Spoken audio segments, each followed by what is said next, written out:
Egaa toleerra barattoota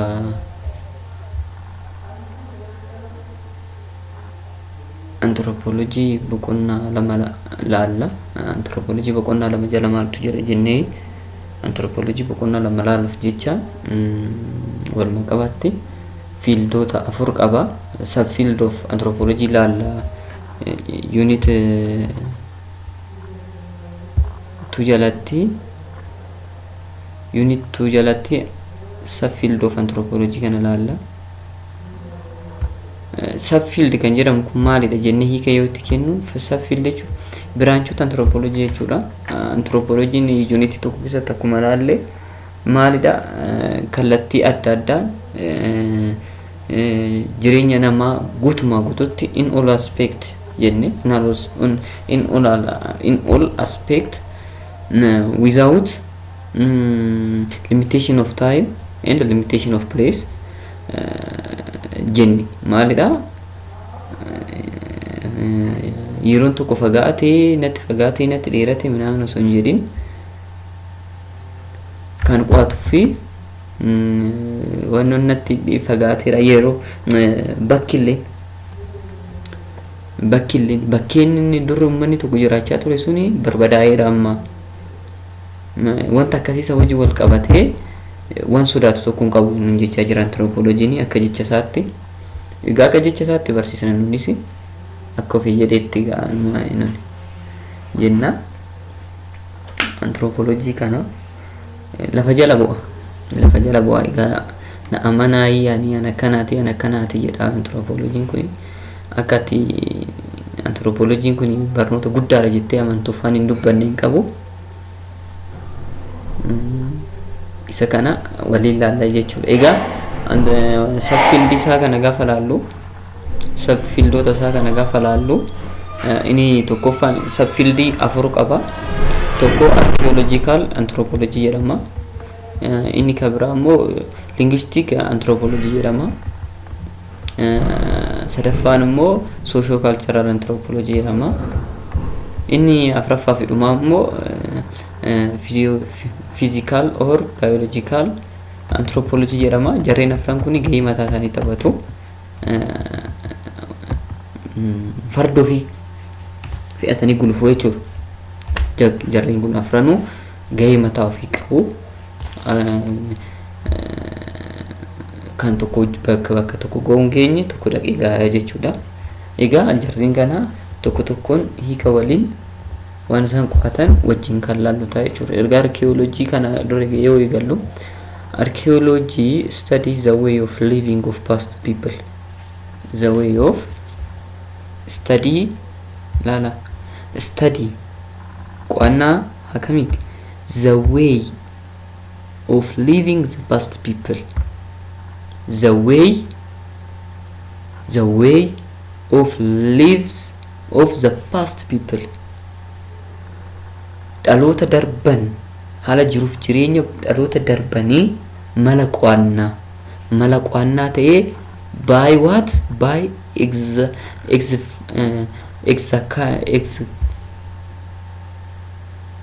excavating afaan hidhamaa jira waan isaan beeku. Excavating and analyzing the cultural or physical remains. Just like what? Artifact, ecofact. Jarreen kana kan qo'atudha. Maal jechuudha? Akkuma isin jedhe the way of lives of the past people.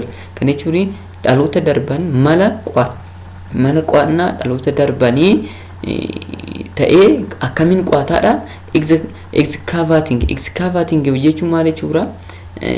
Qofforanii yookaan immoo lafa bakki uummanni jiraate san biyyeen irra deebi'uu danda'a waggoota dheeraan dura waan ta'eef wantoonni hedduu ragaaleen adda addaa hin awwaalaman waan ta'eef isaan sana qofforee ragaa san bira kan bira ga'uu fi kan bira maaliin analyze kan godhu jechuudha. Analyze kan godhu mala qo'annaati jechuudha.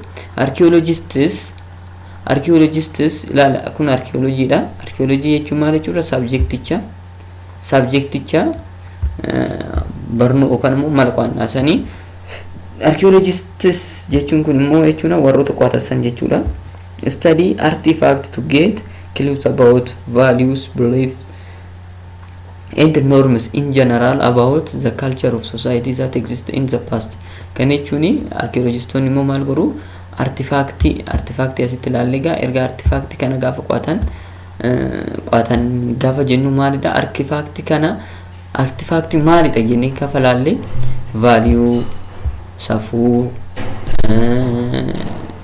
beliefs, norms, amantii, duudhaa, seera tafaa jarreen akkasii kana kan qo'atu jechuudha. Archaeologistiin artifactii gaafa qo'atan maal qo'achuuf artifactii qo'atan yoo jennu artifactii maal argachuu artifactii kan fayyadamanii yookaan immoo maal qo'annaa artifactii kana yookaan immoo gaafa artifactii kana qo'atanii yookaan immoo artifactiin akkanumatti maal nutti himaadha waa'ee value, belief, norms jarreen kana kan nutti himu jechuudha. Waa'ee maaliti belief eenyuti, value eenyu, belief eenyu, norm eenyuti warreen dhaloota darbanii jechuudha. Kan dhaloota darbanii jarraalee hedduun dura darbanii jechuudha isaanidha. Artifacts are material remains made and used by the past people and that can be removed from the site and taken to the laboratory for further analysis. Kan jechuun maal jechuudha artifact jechuun dhaloonni darban kan itti fayyadamaa turan ta'ee amma dhaloonni darban suni itti fayyadamaa turanii gaafa isaan darban akkasuma meeshaan sunillee maalidha dhaloota gara dhalootatti kan cecce'aa dhufeera egaa duratti value, belief, norms kan jenni kana maalidha jarreen kuni invisible or untouchable dha yookaan qabuu kan hin dandeenye kan harkaan tuquu hin dandeenye kan jaallaluu hin danda'amnedha.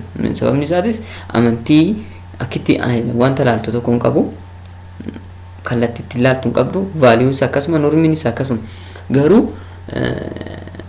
value fi beliefii kan akkamitti beekuu dandeenya akkamitti qabuu dandeenya gaafa jennu gaafa meeshaawwan adda addaa gaafa qofforree lafa keessa arganne inni iyyuu ragaadha amantii isaan hordofaa turan seerrata isaanii haala jiruuf jireenya isaanii nutti hima jechuudha. Egaa isaan kana maaliidhaan arganna meeshaalee adda addaatu waa'ee akkana nutti himaadha. Meeshaaleen akkana kana garamiin argannaa gara artifactii kanaan art jechuun maal jechuudha? Art jechuun artiin mataan isaatu hiika qaba miti artifact isa kanadha. Egaa artifactiin material remainsidha. Warroota dhaloota darbanii dhaloota jaarraa hedduu dura waggoota kumaatamaan dura fayyadama isaanitti uumanii isaanitti tolchanii ittiin fayyadamaa turanii gaafa dhaloonni darban meeshaan achitti hafee achumaan qofforamee argamee kallattumaan garamitti fudhatama jechuudha. Bakka saniin fudhatamee laaboraatoorii keessa kan kaa'amu jechuudha. Inni isaan akka maalitti tools meeshaalee adda addaa ornaments, arrowheads, coins, fragments of pottery. Kan jechuun maal jechuudha caccabaa hubboo fa'aa, okkotee fa'aa, waciitii fa'aa midhaan jedhamu sana jechuudha. Coin maalidha? Saantim, shilingii, sumunii jedhamu sana, dolchee, nuusa jedhamu sana jechuudha. Arrowhead jechuun immoo akka eeboo maali meeshaalee aadaa meeshaalee tokko kanneen kana fa'aadha kan artifactii kan jedhaman jarreen kanadha. Egaa jarreen kuni tokkoon isaanii hiika mataa isaanii yookaan eenyummaa dhaloota darban isaan nutti himudha. Gaafa wantoota kana qofforee argateet waa'ee dhaloota sana argachuudhaaf eenyummaa isaanii amantii isaanii haala jiru jireenya isaanii argachuuf arkeoloojiitti fayyadamaa jechuudha. Gahee arkeoloojiiti. Arkeoloojiin seenaa dhaloota darbanii sana eenyummaa isaanii bira gahuudhaaf kan itti carraaqudha. Gaafa arkeoloojiin kuni eenyutti fayyadamee jarreen kan argata artifactii kanatti fayyadama jechuudha. Mala artifactii kanaan kaawwannoo jechuudha. Jarreen kun bakka artifactii jalatti ramadamu jarreen kun. Fakkeenyaaf artifactii jalatti ramadamuudha jarreen kun tole. Artifact jalatti ramadamu jarreen kun. Inni kun tokkoffaadha. Inni lammaffaa immoo eenyudha? Inni lammaffaan immoo future kan jedhamu kanadha. Future kan jedhamudha lammaffaan. Asitti eco fact jedhee future gidduun keenye artifact future and eco fact ture kun lammaffaadha. Eco facts wal laallu ta'a jechuudha. Futures like artifacts akkuma artifacts jechuudha are made or modified by past people but they cannot be readily carried away from the site. Kan jechuun maal jechuudha? Akkuma artifactii futurein kuni eenyuun oomishama, eenyuun hojjetama, dhaloota darbaniin hojjetame, isaanuma dhumatu itti fayyadamaa ture. Gaafa isaan darbanii wantichi bakka sanitti tafa jechuudha. Wantichi bakka sanitti tafa. Garuu artifactii kana maal godhan? Can be removed from site. Bakka sanii fuudhanii laboratorii keessa fi bakka wayii kaa'at turan sana. Inni kun garuu bakka sanii tasumayyuu they cannot be readily carried away from the site. Kan jechuun maal jechuudha? Bakka sanii gongumaa fuutee deemuu hin dandeechu. Bakka maalitti? Bakka jarri sun itti gatan future jedhamu kun achi kan warraaquu hin dandeenyedha. Innis maaliidhaan argama? Arkeoloojii kanumatu qofforee argata jechuudha.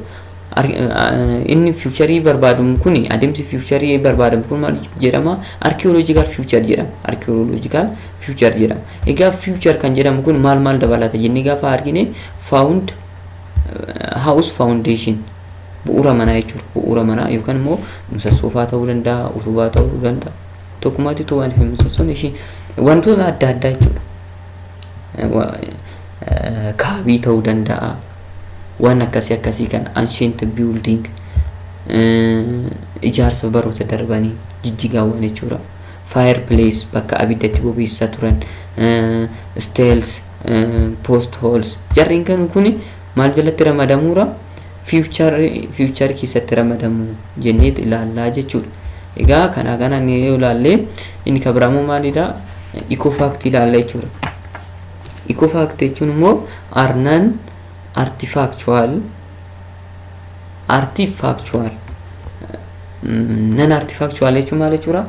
Kan duratti artifact kan jedhamu wanta harkaan hojjetamedha jennee ilaallee turre waan uummanni sun hojjetee itti fayyadamaa turedha. Eco fact kan jedhamu garuu kan namni oomishee miti, kan namni hojjetee miti, kan namni hojjetee miti. Uumamaan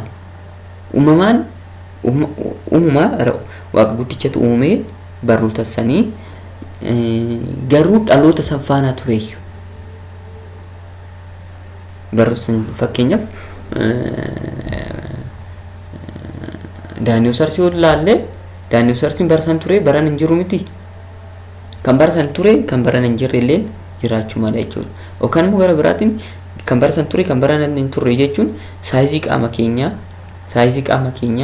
haala bilchina keenya, haala abshaalummaa keenya isa waliin oomishaaf oomishtummaa lafni yeroo san maal fakkaata, bosonni maal fakkaata, animaaliin yeroo san jiru maal fakkaata, plaanniin wantoota kana kan laalu jechuudha. Eco fact kan jedhamu isaan keessaa organic and environmental remains such as soil, animals bones, plants remains that were not made or altered by humans but were used by them. Isaan itti fayyadamaa turan malee isaan hin uumneedha. Eco fact provides archaeologists with important data concerning the environment and how people used natural resources in the past. Kan jechuun maal jechuudha? Eco factiin kuni maal nutti hima? Ragaalee dhaloota darbanii sanii haala kamiin maaliidhaan akkamiin environmentii ofiitti yookaan immoo naachuraalota duratti isinitti himne sana isaan sana haala kamiin itti fayyadamaa turanii bakkamitti itti fayyadamaa turanii ragaalee hedduu nutti himudha. Archaeological anthropology has three major goals. anthropology keessatti gaheen archaeology yookaan immoo kaayyoon isaa kaayyoota sadii qaba. Inni tokkoffaa classifying and sequencing material culture, reconstructing ancient way of life, explaining and delineating cultural process. Jarreen kuni maalidha? Jarreen kun maalidha? Goolii eenyuti? Yookaan immoo galma ga'umsa eenyuti? Galma ga'umsa archaeological anthropology jechuudha. Egaa inni kabiraamuu maalidha? Archaeology has also its own subfield. Duratti anthropology bakka meeqatti qoodne? Fiildii meeqa qaba? Anthropology fiildii 4 qaba inni ilaallee turre. Fiildii 4 keessaa immoo inni duraa eenyu ilaalle? Archaeology. Erga archaeologynis immoo gadi bu'ee inni illee subfiildii ta'ee innis subfiildii biraa qaba yookaan immoo branch biraa qabaadha. Archaeology jechuudha. Archaeology kabira qabaadha. Meeqa qaba? 1 2 3 qabaadha. Maal qaba? Prehistoric archaeology, historical archaeology, ethno archaeology jedhama. Egaa prehistoric archaeology jechuun seenaan dura pre kan jettu maal jechuudha? Seenaan dura akka seenatti kan galmaa'e dura akka seenatti seenaadha jedhamee wantoonni adda addaa kan dubbatamu hin jira, kan barraa'ee taa'ee hin jira, ragaaleen hin jira, akka seenatti kan lakkaa'amu jechuudha. Isaan lakkaa'aman sanan dura achi darbee isaaniin achi fagaatee kan inni qo'atu jechuudha. Historical jechuun immoo maal jechuudha? Waama seenaa san bakka seenaa jedhamee galmaa'ee san kan qo'atudha. Isa kanaadha jechuudha. Egaa sadeen kana tokkoon isaa wanta waliin ilaallu ta'a. Prehistoric archaeology investigates human prehistories kuma sin jedhe seedha waa'ee namaa galmaa'e san achi darbe kan qo'atudha. That is the period of time in a region before the art of writing developed. Kana jechuun barreeffamni adda addaa waa'ee seenaawwanii dubbatanii jira. Fakkeenyaaf history kana kan ilaalle barraa'ee jira. Isuma barraa'e sanarra dhaabbatee qo'ata. As garuu kan hin barruuf homtuu wanti beekamu hin jiru. Wanti beekamne bakka hin jirre dhaqee qo'ata nun jechaa jira. Kana jechuun na amanaa ni goota jechuu isaati. By the way gaafa kana sin jiru barumsa kan jibbine yookaan immoo ilaalchisiin barumsaan qabdan akka gadi hin buune dhugumaayyuu immoo barnoota cimaadha. That is the period of time in a region before the art of writing developed.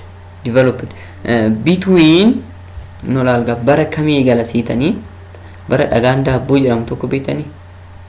Bara dhagaan daabboo jedhamu tokko bara dhagaan daabboo baroota 6,000 arraan dur laala ichi dhaabbatee jira. Baroota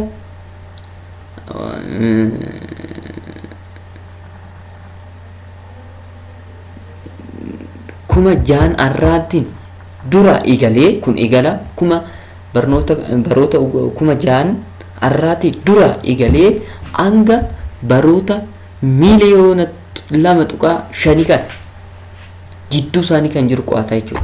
Gidduu jechaati gidduu kuma jaan arraati arra kaastee amni 2,000 miti 2,000dha. Dhaloota Yesuus Kiristoosiin boodaadha kun dhaloonni 2,000 fi 2,000 kan jedhame kuni dhaloota Yesuus Kiristoosiin dura immoo 4,000 daata. 4,000 daata. Kana jechuun naannoo Iyyoob fa'aa jechuudha. Amma akka macaafa qulqulluutti deemnee naannoo Iyyoob fa'aa isaayyuu darbuu danda'a. Isa achi darbee jechuudha.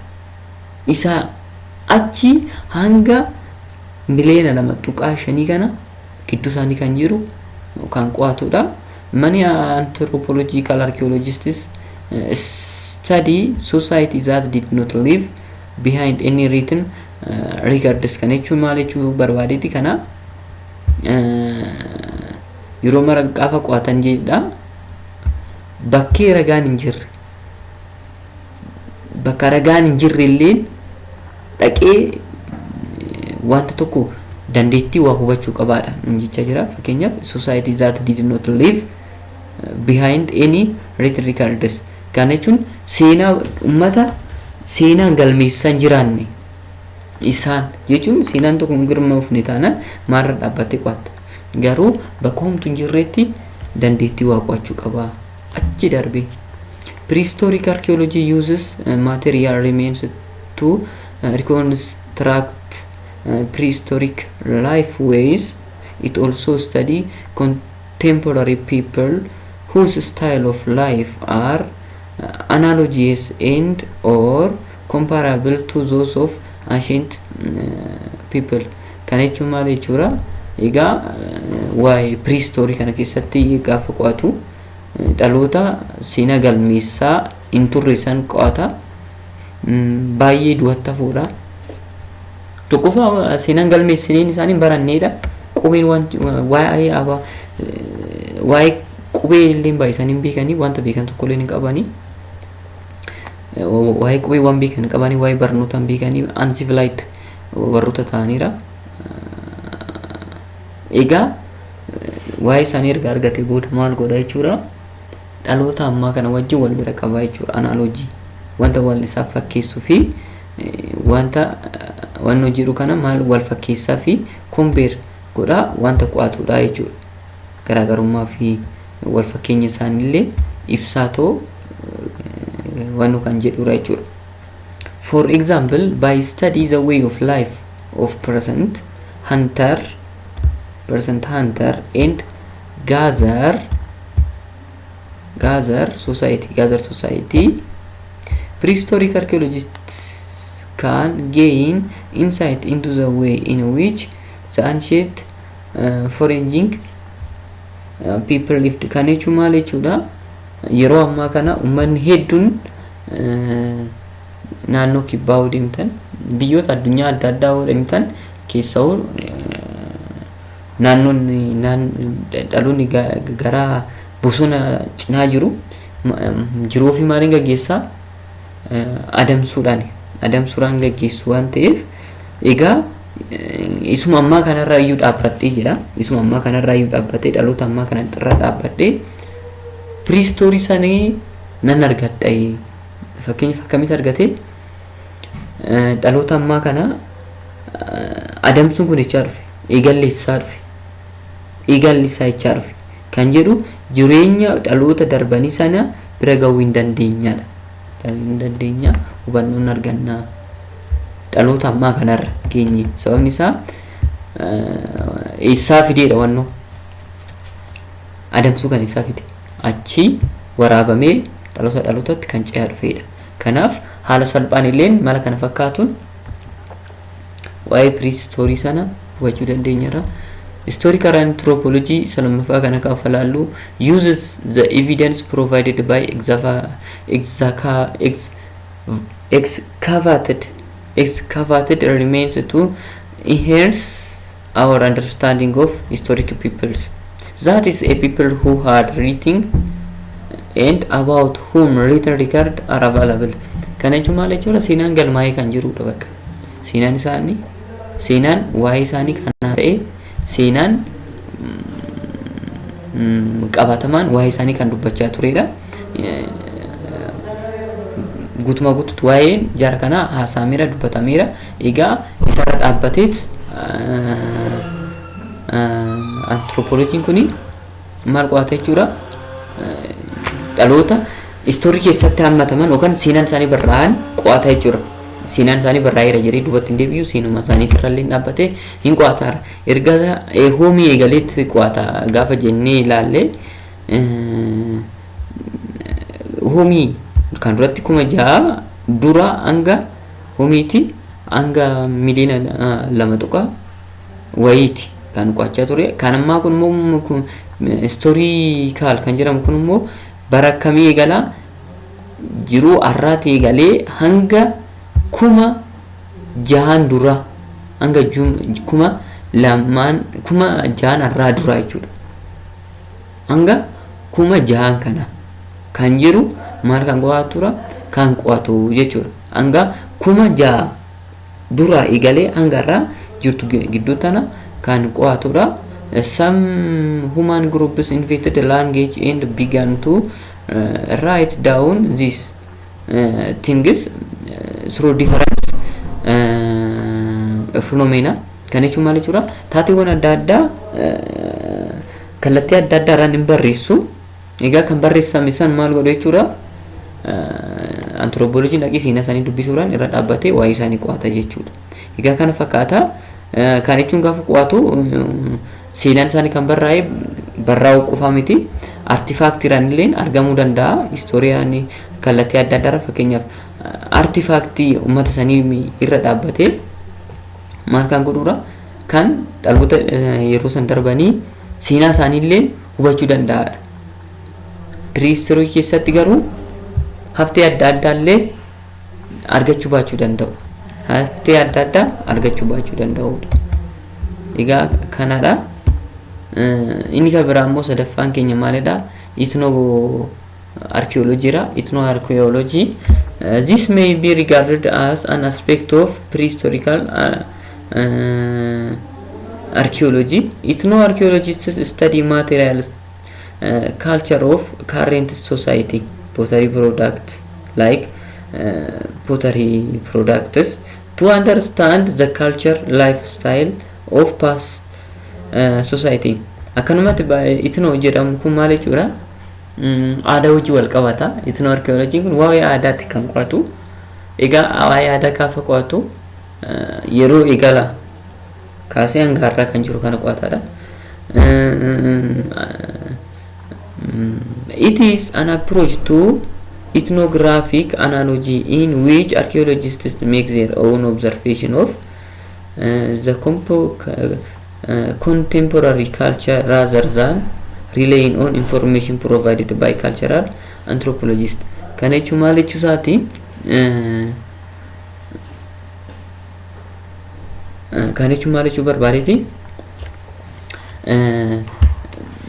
Archaeologistoonni kuni gaafa qo'atanii informationoota gara biraatiin dhufanirra ciisuurra yookaan immoo guutuma guutuutti isaan irratti of gatuu qofa osoo hin taane maal jedha informationii yookaan seenaan biyya kana jedhamee itti himame san yookaan immoo informationii waa'ee kaalcheraalii kanarratti of dagachuun irraa ummata amma jiran kanallee jechuudha. Ummata amma jiran illee fi ummata darban illee wal fakkeessaa maal jechuudha? Qo'ataadha. Ushumeeri wanta dhageeffate, wanta dhagee fi wanta dubbatame waan information isa bira ga'e hundumarratti of gataa muti. Dhaloota amma jiruu fi dhaloota garasii sana wal bira qabuudhaan wanta hubachuu danda'udha. Aadaa isaanii wajjin wal qabsiisee jechuudha. We Ethiopian have very glorious past. Warroota seenaa boonsaa qabuudha Itoophiyaanonni jedha.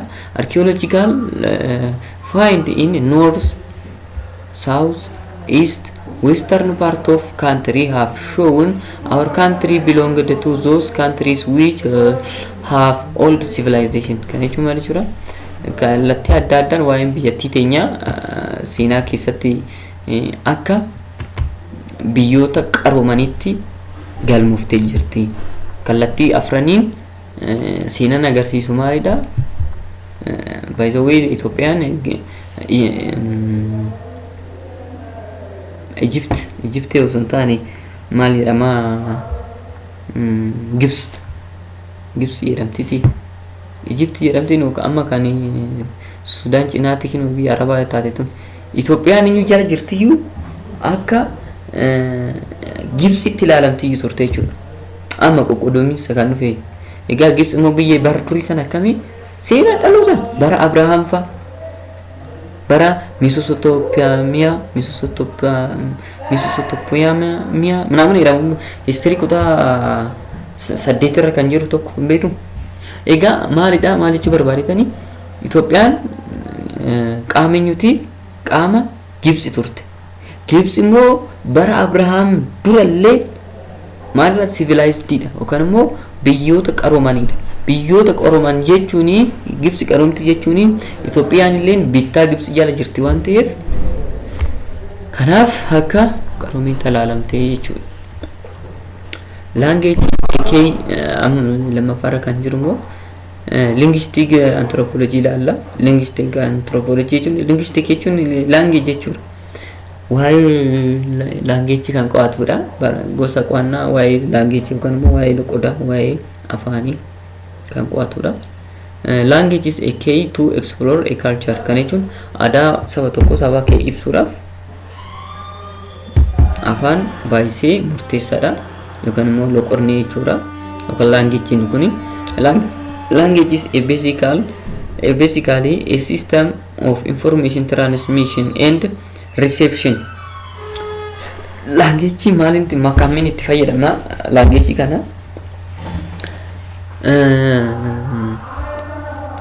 information kennuu fi fudhachuudhaaf maaltu fayyadama language amma fakkeenyaaf gosa anthropology kana afaan amaariffaatiin hedduutu jiru. Ijoollee hedduutu jiru. Ijoollee ciccimoo kan ta'an hedduutu jiru. In barsiisanii ati garuu isaan sana dhiistee kana filattee viidiyoo kana ilaalaa jirta. Maaliif?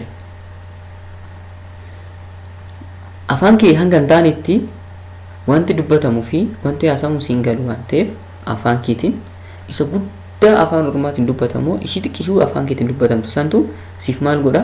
Siif tapha guddaa taphata. Kanaaf kan filattee egaa haaluma salphaadhaan olaallee hubachuu dandeechaadha faayidaa language. Human communicate message by sound sagaleedhaan by gesture mallattoolee jechuudha. Mallattoolee qaamaan mul'atu fakkeenyaaf akkana jechuun maal jechuudha? Lakki jechuudha miti.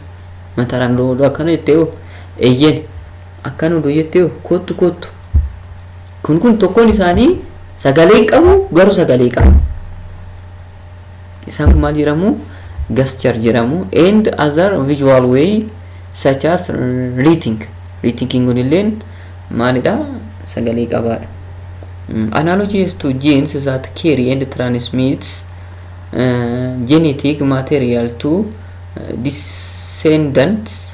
Language hand down cultural trends from one generation to others. Kana jechuun maal jechuudha? Dhaloota gara dhalootaatti waan daddarbaa dhufeera. In fact, Kisumayu, some would argue that language is the most distinctive feature of being human. Dhaloonni gar malee kan hiikaa guutuu kan argachuu danda'an maalidhaani? Kan eenyummaa isaaniillee ibsachuu danda'amu afaanidha. Dhala namaa wantoota hedduurra kan adda taasisu tokko afaanidha. Loonirraa, horiirraa, hundumarra kan adda taasisu afaanidha. Egaa kana fakkaataa daddarbinee ilaalla. Linguistic anthropology generally focused on the evolution of language by studying contemporary human language as well as those of the past. Kana jechuun maal jechuudha? Linguistic anthropology kan qo'atu evolutionii yookaan immoo adeemsa dhawannaa keessa dhufe waa'ee evolution jechuun dhaloota duree eegalee hanga ammaa kan jiru ibsa. Akkanatti evolution jechuun egaa evolution of language yoo jennu immoo maal jechuudha? Language dhaloota duriitii eegalee hanga ammaa kan jiru kana kan nuuf qo'atu jechuudha. Dhaloota duriitii hanga ammaa kana kan jiru kan maal godhu jechuudha? Kan nuuf qo'atu jechuudha. Linguistic kan jedhamu kun kan bakka inni nuuf bu'u. Egaa kana hoo haala kanaatti ilaalle it study how language is used within a society and how the human brain acquire and use language. Dhalli namaa yookaan sammuun dhala namaa gosa barnoota kana hagamiin fudhata? Haala kamiin sammuu keessatti sammuun isaanii hagamitti itti fayyadamaadha? Bakka walumaa galatti akkamitti fayyadamaadha? Akkamitti hiikaa itti laata? Akkamitti hiikaa itti laata? Hiikaa sana akkamitti understand itti godhu? Gaafa afaan Oromoo isinitti himu akkamitti hubattani? kaanu afaan kabiraammoo xaaliyaanii afaan kullu zamantiin jala maddoon afaan oduu sin jire akkamitti hubattan inu battanii jechuudha. Na wanta kana haala kamiin hubachuu danda'a akka haala kamiin nu banne kan jiru leen in qo'ataadha.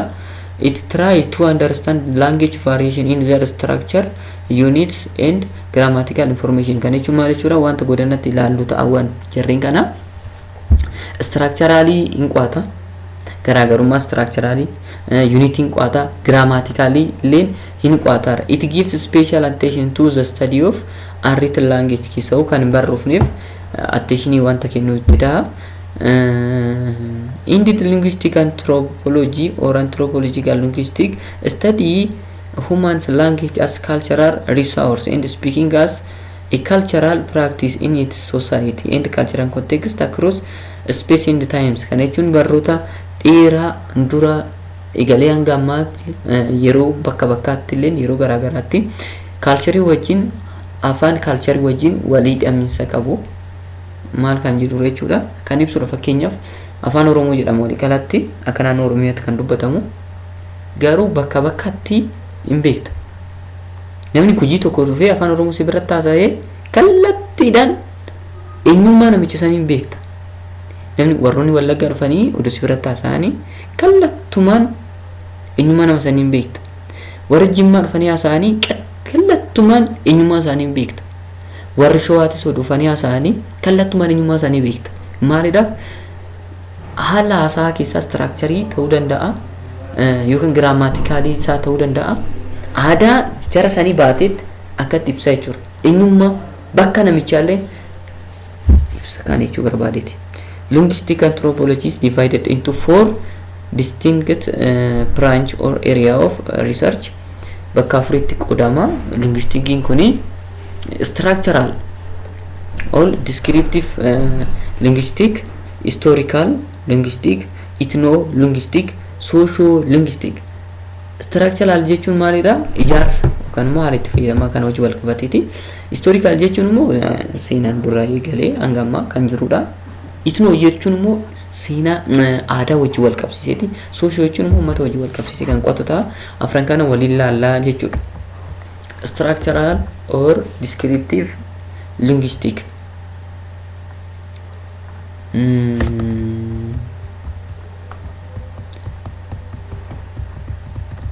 Asirratti dhaabna kana qo'anneet bakka kanatti dhaabuu qabna yeroon jalaa deemaa jirti viidiyoon sin jala kan dheeranneef. Structural linguistic study grammatical pattern of language to identify the similarity and difference among contemporary languages. Kan jechuun maal jechuudha grammatically dhaan ijaarsawwan wajjin wal qabate ijaarsa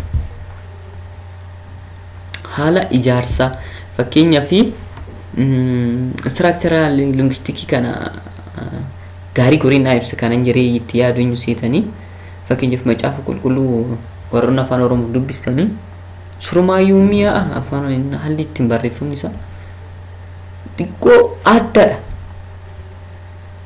Akka garaa keetitti jechuun akka afaan oromoo baay'isuu afaan oromoo biyyoota adda addaa keessaa akka jiramu hin dubbatama. Laatiin keessaa akka dubbatamu ilaalamu beekama. Egaa structuraliin kuni bakka tokkotti haala afaan oromoo garuu structuralii biyya tokko wajjin wal fakkaa biyya tokko irratti hundaa'etti barraa'ee garuu gara sibira dhufu afaanuma kee ta'ee gaafa sibira dhufu maal ta'a jechuudha xiqqoo akka barbaadeetti intinisiin jedhu si qabaadha. Akka asitti kitaabilee adda addaa dubbistu sanitti hin dubbistu xiqqoo si qabatti. Sababni isaa maalidha? Structurein isaa akka garamiitiin akka it examine sound system, grammatical system and the meaning attached to word in specific language to understand the structure and set of rule of given language. Kan jechuun maal jechuudha? Examine sound system jechuuni egaa namni Boorana keessatti haasa'uu fi Shawaa keessatti haasa'u Wallagga keessatti haasa'u kuma dura isin jedhe adda baasuu dandeessan sagaluma isaatiin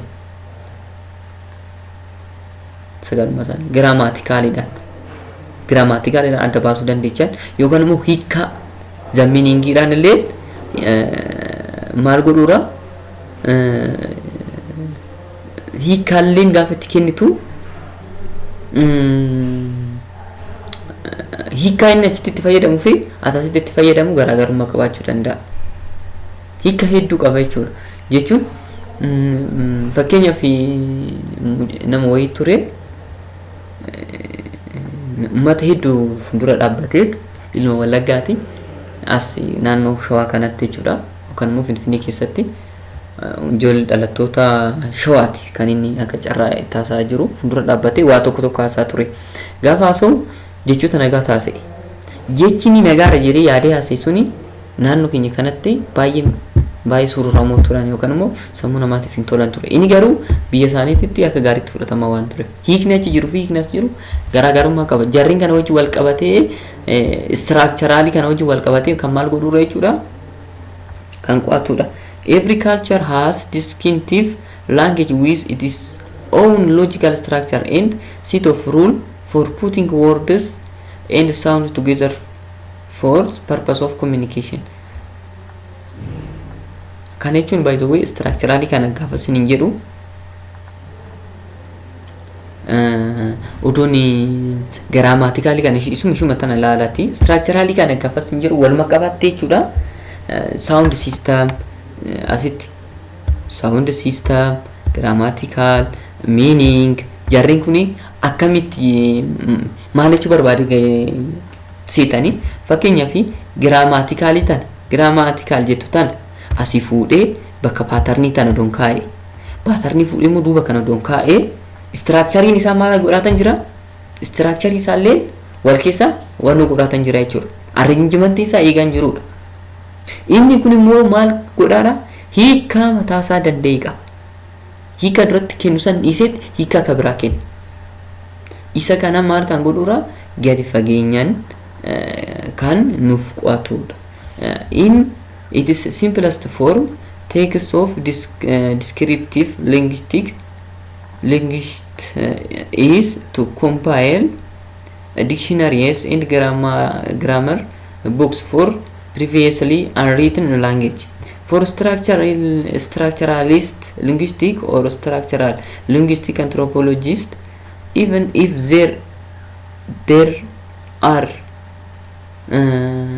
thousands of human languages, at least structurally all of them are similar, making it possible for us to grasp and learn language other than our so-called mother tongue. Kan jechuun maal jechuudha afaan wal fakkaatu ta'ee akkuma hin jedhu afaan wal fakkaatuma ta'ee garaagarummaa kan keessatti garaagarummaa structurally kanaan irratti argitu jiraachuu danda'a. Hundumtuu gargar ta'uu miti wal fakkaata bakkee wal fakkaatu hin jira garuu bakkee itti structurally wal fakkaatee hiikni kan gargar ta'uu jiraachuu danda'a. Hiikni tokko ta'ee structurally illee akkas ituma kan jedhamu kun immoo maal wajji wal qabata egaa kun structurally wajji wal qabata structurally waliin haala structurally linguisticii kana qo'ata inni kun immoo maal jira aadaa wajji wal qabsiisiti afaan tokko akkamitti aadaa ibsuu danda'a kan jedhudha ethno linguistic cultural linguistic examine the relationship between language and culture. In any language, certain cultural aspects that are emphasized, such as type of snow among the Inuit, cows among the pastoral Maasai, or automobiles in USA culture, are reflected in vocabulary. Kan jechuun maal jechuudha aadaan afaan tokko aadaa saba tokko ibsuu keessatti gahee guddaa akka taphatu nutti hima. Moreover, cultural linguistics explore how different linguistic categories can affect how people categorize their experience, how they think, and how they perceive the world around them. Kan jechuun maal jechuudha akkuma duratti warra Booranaa, warra Gujii, warra Baalee, warra Arsii, warra Wallaggaa ምናምን afaan oromoo dubbatan kana afaan wal biratti sin qabsiisu gaafa afaan warri jimmaa sittaa se'e yoosuma hiika sammuun kee kun yoosuma interpret godha maal godha garamitti fudhataa dafee tachisii fuudha biyya caatii faa sin jedha biyya caatii biyya musliima biyya hamad aadaa kana aadaa maal of keessaa qaba jechuudha linguistikiin sun ana qalattumaan maalidha aadaa eenyummaa aadaa jaarsanilleen ibsu keessatti gahee guddaa taphataadha. Historical linguistics deals with the emergence of language in general and how specific language have diverged over time. Kan jechuun maal jechuudha? Historical jechuun languagein tokko eessaa ka'ee targa'e eessaa dhufee hanga irraa ka'ee warri isa faanaa hiriyoonni isa faanaa ka'an suni badanmoo jiru gaafat bade miti ana akkasii kana waliin jechuudha gaafat. It focus on the comparison and classification of different languages to differentiate the historical links between them. Kana jechuun maal jechuudha? Yeroo eegalaatii kaasee hanga ammaa kan jiru kana wal fakkeechaa waliin compare illeen godha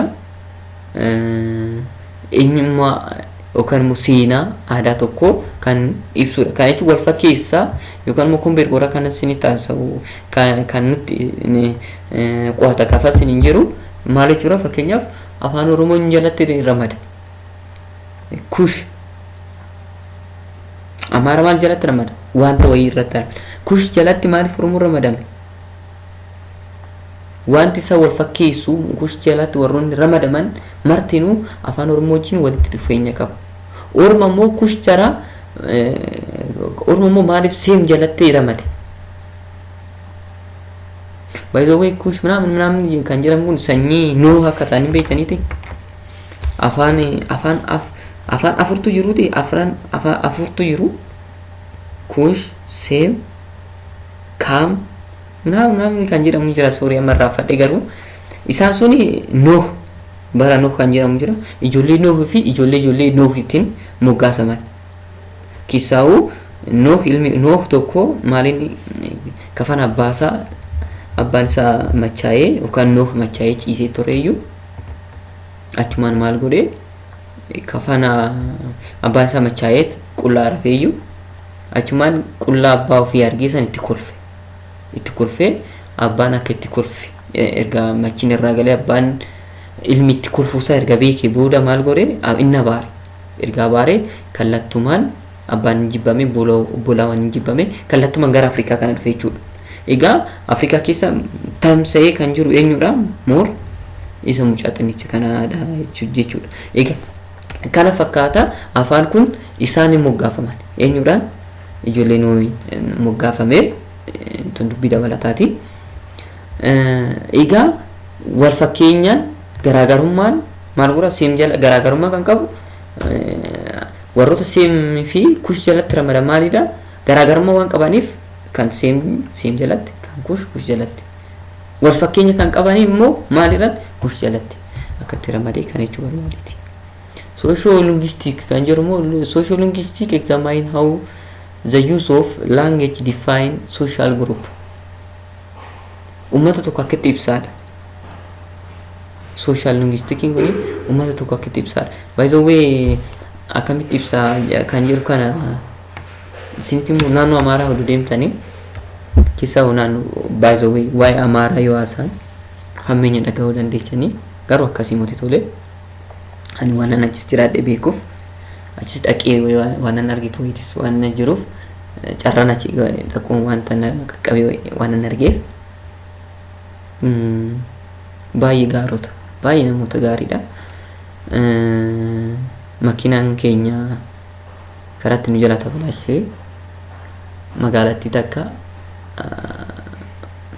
baay'ee rakkanni turre halkan nutti lixxee gargaarsa san nu godhan sinitti himuu dandeenya. Maal san waan nu gargaaraniif miti kanaan akka taasaa jiru akkanumattiyyuu uummanni Amaaraa baay'ee gaarii baay'ee naatoo qabu balaa siyaasaatiin akkatti wal kiicha nu marqan balaa siyaasaatiin tokko tokko akka jibbu tokko tokko bakka hundumtu beekamtii argachuudhaaf jedheet tokko faalee argite uummanni Oromoo akka jaalatuuf sobee uummata Oromoo ol qabee sansi biratti addeessa. Ati immoo qaamni barate tokko immoo waan akkana yaadu bakka critical thinking jechuudha. Keessoo dhaloonni loojikii baratan waa'ee san yaaddan. Egaa maalidha soosho akkamitti uummata san ibsa kan jiruuf uummata Amaaraa maaliifanii fakkeenya fudhisiitanii keessoo naannoo baadiyyaa deemtan nagaa akkamitti sin gaafatu siit. Kinu kufanii takkatti abeet nagaa yoo si gaafatan coohinnati isaanii yoo argitanii dhugaa dubbachuudhaaf Oromoo keessatti naannoo Oromiyaa keessatti akkatti hin argitu. Nagaa ara gar malee bakka gar malee kufanii gar malee akka waan olii tokkotti si kabaju. Yookaan immoo gaafa si gaafatu nagaa gaafa si kabatanii jechuun isaan itti fayyadamanidha. Jechuun isaan itti fayyadaman keessoo naannoo Oromoo guutummaa guutuutti hin jiru miti naannoo Oromoo baay'een jiru baay'ee kabaja garuu kanasitti baay'ee haalli isaan keessummaadhaaf yookaan immoo nama haaraadhaaf ilaalchi isaan qaban tokko addaadha. Kanaaf jechuun isaan itti fayyadaman achi dhufanii yookaan immoo fakkeenyaaf ishee akkanumattu haala nagaa dhiisiti uruu dhufanii too Finfinnee keessatti sittaa isaanii kallattuu manichaa akka dhufe hin beektu. Gondarii akka dhufe, Gujjaamii akka dhufe, Walloo akka dhufe, Dabaarqii bakka tokko baay'ee isaanii gara Dabaarqii Gondar keessatti ramadaman fakkaate Gujjaam, Gondar, Walloo, Dasee naamna kana akissa akka dhufe hin beektu akkanumatti. Loqonni isaaniillee hin beeksisa. Eenyummaa isaanii sana ibsaa jechuudha. Investigate linguistic variation within given language. No language is homogeneous system in which everyone speaks just like every else. Kan jechuun mataasaa of danda'ee homogeneous kan ta'e tokko hin jirudha. Maal jechuudha mixidha. Kallattii hundaan mix kan ta'edha. Walirraa wal dhalchaa dhufe waan ta'eef one reason of variation is geography as regional dialects and accents. Linguistic variation also expressed in bilingualism of ethnic groups. Kan jechuun maal jechuudha soosho keessatti illee yookaan sooshaal keessatti hidhamiinsi laangeejiin hammam integreetii hanga qabuu fi sooshaaliin laangeejii malee laangeejiin soshaalii malee akka hin jiraanne fi tokkoon akka wal ibsuu danda'an isa sana nuti himaa jira. Inni kabiraa maalidha akkuma laallee egaa sadaffaa bira geenyeerra duratti eegala irratti malee arkeoloojii ilaallee achumaan immoo loojistikii ilaallee arkeoloojii jalattis qoqqoonnee ilaallee turre linguistikii jalattis afur qoqqoonnee ilaallee turre amma gaammoo sadaffaa isa kana ilaalleerra sadaffaa inni bira geenyeerra soosho kaalcharaal ilaalleerra laalluuf jirra. Soosho kaalcharaalii kana immoo viidiyoo biraatiin ilaalla. Ani viidiyoo asumaanan hojjedha isin subscribe godha like godha comment keessatti waa tokko dubbachaa na eegaa viidiyoo kana asumatti xumuraa akka viidiyoon isinitti hin dheeranneef nagaatti.